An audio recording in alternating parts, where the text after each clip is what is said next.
वक्फ board संशोधन bill जो है बिल्कुल 3 तलाक कानून के सुधार जैसा है। इसी तरह से उसके अंदर मुसलमान औरतों को फायदा पहुंचा, घर बर्बाद होने से बचे, बिल्कुल उस कानून जैसा है। वक्फ बोर्ड संशोधन बिल कोई शरीयत में दखलंदाजी नहीं है, बल्कि जिस तरह कट्टरपंथी दबे पाँव वक्फ बोर्ड के जरिए मज़ारों के ऊपर, दरगाहों के ऊपर कब्जे करना है, उससे ये कब्जे बचेंगे। अपने पेट भरना है, उनके पेट भरने बंद होंगे। वक्फ बोर्ड का जो किराया सही तरह से नहीं लिया जा रहा है, जिसके ऊपर जिस चीज़ का किराया 2000 है वो पता लगा 200 रुपये आ रहे हैं, उसमें सुधार आएगा। और जिला अधिकारी को जो पावर्स दी जाएंगी उसमें न्याय मिलेगा, गरीबों को न्याय मिलेगा। अब वक्फ बोर्ड की प्रॉपर्टी गरीबों के लिए होगी। अब वक्फ बोर्ड की प्रॉपर्टी उन लोगों के पास नहीं होगी जिनके पास लाखों की संपत्ति है, वक्फ बोर्ड की संपत्तियों के ऊपर कब्जा जमाए बैठे हैं।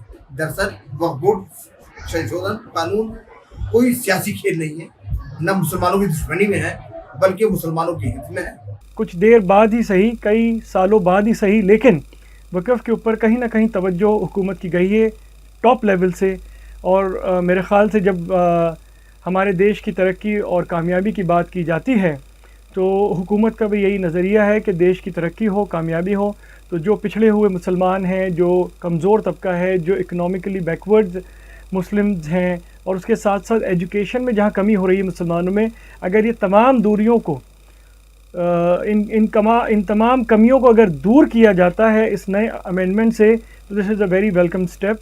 वक्फ एक्ट 1995 जो है उसमें बहुत सी ऐसी खामियाँ थी जिसको लेकर हम काफ़ी वक्त से सरकार से ये डिमांड हमारी थी कि इसमें तरमीम की जाए, अमेंडमेंट किया जाए। बहुत से मामलात इसमें ऐसे हैं, ख़ास तौर से जो दरगाहें हैं, जो सूफ़ी श्राइन्स हैं हिंदुस्तान में, बेशुमार सूफ़ी श्राइन्स हैं, उसके प्रोटेक्शन के लिए, सूफ़ी कल्चर के प्रोटेक्शन के लिए इसमें कोई ऐसी प्रोविजंस नहीं हैं वक्फ एक्ट के अंदर। तो हमारी एक डिमांड थी दरगाह बोर्ड बना दिया जाए, और या फिर एक एक्ट ही अलग बना दिया जाए, इससे अलग, वक्फ से अलग दरगाहों का। अब वो किस चीज़ को लेके विरोध कर रही हैं तो देखिए वो लोग बताएंगे। फ़िलहाल मौजूदा जो भी बिल आया है इसके अंदर कुछ खामियां हैं। इसमें मैं ये नहीं कह सकता कि पूरे जितने भी इन्होंने प्रोविजंस रखी हैं और ऐड किया है, अमेंडमेंट किया है, वो सारे के सारे सही हैं। कुछ टेक्निकल चीज़ें इसमें ऐसी हैं कि जिसके ऊपर दोबारा गौर व फिक्र करने की ज़रूरत है, क्योंकि उससे ऐसा ना हो कि आगे जाके हम नहीं चाहते कि हम ट्रांसपेरेंसी हम खुद चाहते हैं और सरकार भी ये चाहती है कि ट्रांसपेरेंसी रहे वक्फ के मामलात में। क्योंकि देखिए हर जितने भी स्टेट वक्फ बोर्ड्स हैं वहाँ जाके देख लें, अभी हालत ये है कि हज़ारों की तादाद में मुकदमों के अंदर घिरे हुए हैं। जो दरगाहें हैं उनके मुकदमे चल रहे हैं, जो कब्रिस्तान हैं उनके मुकदमे चल रहे हैं, जो दूसरी वक्फ की जायदादें हैं उनके मुकदमे चल रहे हैं। तो ये इसमें ट्रांसपेरेंसी लाने की ज़रूरत है। देखिए, वक्फ की संपत्ति मुस्लिम समाज के विकास के लिए, डेवलपमेंट के लिए इस्तेमाल होनी चाहिए। वहाँ स्कूल, कॉलेज, हॉस्पिटल खुले जिससे आम मुसलमानों को इसका लाभ मिले, ये वक्फ की संपत्ति का नेचर होता है। निश्चित तौर पे हमारी मोदी सरकार पूरी ईमानदारी से मुस्लिम समाज के हितों की रक्षा के लिए संजीदा है। जो भी आवश्यक कदम उनके विकास के लिए होना चाहिए हमारी सरकार ज़रूर उठाएगी। और जो अभी अधिनियम की बात चल रही है, इससे मुस्लिम समाज के विकास को एक नई दिशा मिलेगी। समाजवादी पार्टी और कांग्रेस ने हमेशा मुस्लिम समाज के डेवलपमेंट के लिए जो ठोस कदम होते हैं उसका विरोध किया है, और हम ईमानदारी से, सकारात्मक तरीके से मुस्लिम समाज के विकास को सुनिश्चित करने का एजेंडा हमारा है, उस एजेंडे पे काम कर रहे हैं।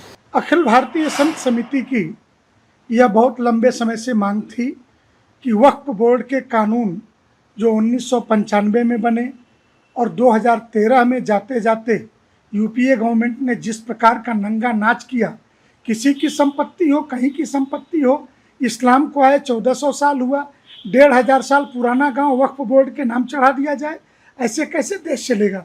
इतनी अधेरगर्दी, गुंडागर्दी ठीक नहीं थी। और देश में रेलवे, रक्षा मंत्रालय के बाद सर्वाधिक ज़मीन जो 2013-14 में 4 लाख एकड़ ज़मीन अगर वक्फ बोर्ड के पास थी, तो इस समय 9.5 लाख एकड़ ज़मीन हो कैसे गई है। आधा पंजाब प्रांत वक्फ बोर्ड के पास चला कैसे गया। किसी भी ज़मीन पर हाथ रख देने मात्र से वक्फ की संपत्ति हो जाएगी क्या। भारत सरकार और श्रद्धेय नरेंद्र मोदी जी को अखिल भारतीय संत समिति इस बात के लिए धन्यवाद देती है कि वक्फ बोर्ड को, हम लोगों की मांग थी कि वक्फ एक्ट खत्म किया जाए, लेकिन संशोधन भी अगर हो रहा है, कुछ एक 20-22 संशोधन आज पार्लियामेंट में आ रहे हैं। इसका देश हृदय से स्वागत करता है। वक्फ का जो बिल है वो हितों का संरक्षण और जो हैरेसमेंट है उसका समाधान करने वाला है। मैं इसीलिए कह रहा हूँ कि जो समाज का हित है उसका संरक्षण हो, और जो हैरेसमेंट वक्फ के नाम पे हो रहा था, वक्फ व्यवस्था के नाम पे हो रहा था, उसका समाधान होना चाहिए। और ये वक्त की भी ज़रूरत है और वक्फ की भी ज़रूरत है, दोनों के लिए ये बेहतर होगा। और डिबेट के माध्यम से, डिस्कशन के माध्यम से डिसीज़न होना चाहिए। पार्लियामेंट में डिबेट डिस्कशन हो या पार्लियामेंट की जो डिफरेंट कमेटीज़ हैं उनमें डिबेट डिस्कशन हो, और इस बहुत पुरानी और लंबी समस्या का जो है वो लॉजिकल सोल्यूशन किया जाए। देखिए, वक्फ अधिनियम में संशोधन जो है वो जवाबदेही, एक पारदर्शी और समान प्रतिनिधित्व की व्यवस्था के साथ एक प्रभावी कानून बनाने की ओर एक बहुत ही सरकार का महत्वपूर्ण कदम है। इस संशोधन के तहत मुसलमान समाज के सभी वर्गों की भागीदारी की बात की गई है। 21वीं सदी की जो सबसे आवश्यक मांग है, महिलाओं की इंक्लूजन की बात की गई है। तो विपक्ष को क्या समस्या है? वक्फ की जो संपत्तियां हैं उनका जो दुरुपयोग होता है या फिर जो भ्रष्टाचार है उसको कंट्रोल करने की बात की गई है। वक्फ की जो प्रॉपर्टीज़ हैं उनको प्रॉपर्ली आइडेंटिफाई किया जाए। वक्फ की जो संपत्तियां हैं उनका जो है निष्पक्ष तरीके से उनको चिन्हित किया जाए। कोई विवाद हो, कोई समस्या हो, उसका जो है सामुचित कानूनी निस्तारण निकाला जाए। मेरे ख्याल से इस कदम से तो वक्फ बोर्ड और ज़्यादा सक्षम और जवाबदेही बनेंगे और भ्रष्टाचार की संभावनाएं कम होंगी।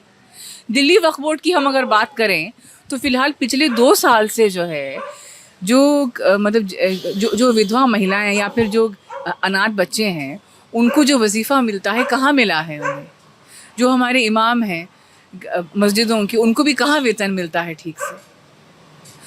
तो इसमें जो है अगर किसी चीज़ को व्यवस्था से चलाने की, और जो खास करके जो मुसलमान कम्युनिटी है उनको, इसमें तो उनके इंटरेस्ट की बात हो रही है ना, कि वक्त की प्रॉपर्टी जो है उसका जो पर्पस होता है to help the weaker section of society, अगर उस पूरे प्रोसेस को ठीक करने की बात हो रही है तो इसमें क्या समस्या है?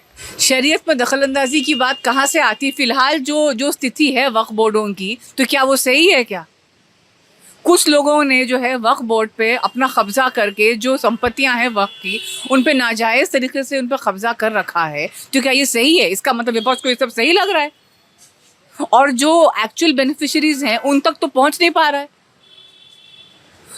तो अगर इस पे अगर सरकार ने कदम उठाया है तो क्या समस्या है?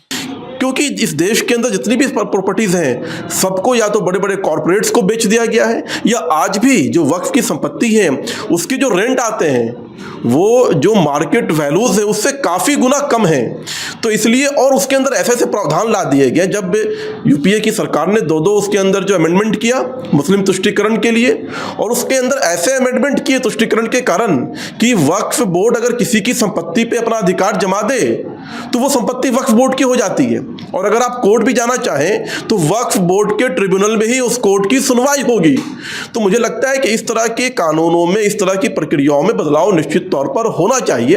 और देखिए, जो लोग आज इसका विरोध कर रहे हैं उन्हें ये बात मालूम होना चाहिए। आप चीख कर इस देश के अंदर सच्चर कमेटी की रिपोर्ट की बात करते हैं, तो इस अमेंडमेंट में सच्चर कमेटी और भारत की जो पार्लियामेंट कमेटी के जो सदस्य होते हैं, जो पार्लियामेंट्री अफेयर्स कमेटी होती है, उसके जो सुझाव दिए गए हैं उसी को इसमें अमेंडमेंट किया जाएगा।